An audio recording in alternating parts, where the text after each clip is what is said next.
வணக்கம்க்கா. வணக்கங்கண்ணா. நம்ம கடையோட பேரு? நம்ம ஷாப் நேம் பாத்தீங்கன்னா ஸ்ரீ கிருஷ்ணா டெக்ஸ் ஈரோடுங்கண்ணா. நீங்க என்ன கலெக்ஷன் காமிக்கிறீங்க? பெட்ஷீட் கலெக்ஷன் பார்க்கலாங்கண்ணா. Bedsheet collection. ஆமாங்கண்ணா. எங்க கிட்ட பாத்தீங்கன்னா ஸ்டார்டிங் 62 ரூபாயில இருந்து 62. வெறும் 62னா குவாலிட்டி நல்லா இருக்குங்க. ஓகேங்கா. அடுத்து பாத்தீங்கன்னா இது 70 ரூபானா இதுவும் 70 நல்லா இருக்கும். லென்த்தும் இருக்குங்கண்ணா. குவாலிட்டி சூப்பரா இருக்கும். அடுத்த ரேட் பாத்தீங்கன்னா இது ஜஸ்ட் 90 ரூபாய். 90. குவாலிட்டி சூப்பரா இருக்கு. கெட்டி கிளாத்தாவும் இருக்கு. ஓகேங்கா. நல்லாவும் இருக்குண்ணா. இதோட ரேட் பாத்தீங்கன்னா ஜஸ்ட் 100 ரூபாங்கண்ணா. ஜஸ்ட் 100. ஆமாங்கண்ணா 100ங்கண்ணா.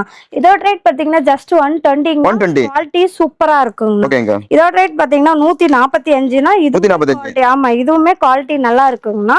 கிளாத்துமே நல்லா இருக்குங்கண்ணா. அடுத்து இதோட ரேட் பாத்தீங்கன்னாலும் 145னா குவாலிட்டி 145. ஆமா 145ங்கண்ணா. ரேட் பாத்தீங்கன்னா ஜஸ்ட் 155ங்கண்ணா. 155. ஆமாங்கண்ணா குவாலிட்டி சூப்பரா இருக்குங்கண்ணா. இது வந்து சோலாப்பூர் பெட்ஷீட்டுங்கண்ணா. இதோட ரேட் பாத்தீங்கன்னா 175. கிளாத்தும் கெட்டியா இருக்கு. ஆமா குளிரும் நல்லா தாங்குங்க. ஓகேங்கா. இதோட ரேட் பாத்தீங்கன்னா ஜஸ்ட் 210ங்கண்ணா. 210. ஆமாங்கண்ணா குவாலிட்டி சூப்பரா இருக்குங்கண்ணா. பெருசாவே இருக்குங்கண்ணா. அடுத்து இது வந்து கோவிந்தராஜ் பெட்ஷீட்டுங்கண்ணா. இதுவும் கிளாத் நல்லா இருக்குங்கண்ணா. இதுல பாத்தீங்கன்னா 215 ரேட்லயே இருக்குங்கண்ணா. 245லயும் இருக்கு. குவாலிட்டி சூப்பரா இருக்கும். எங்களோட வாட்ஸ்அப் நம்பருக்கு ஹாய் மெசேஜ் பண்ணாலும் எங்களோட ஆல் கலெக்ஷன் அனுப்பி தரோம். நீங்க எது வேணாலும் எடுத்து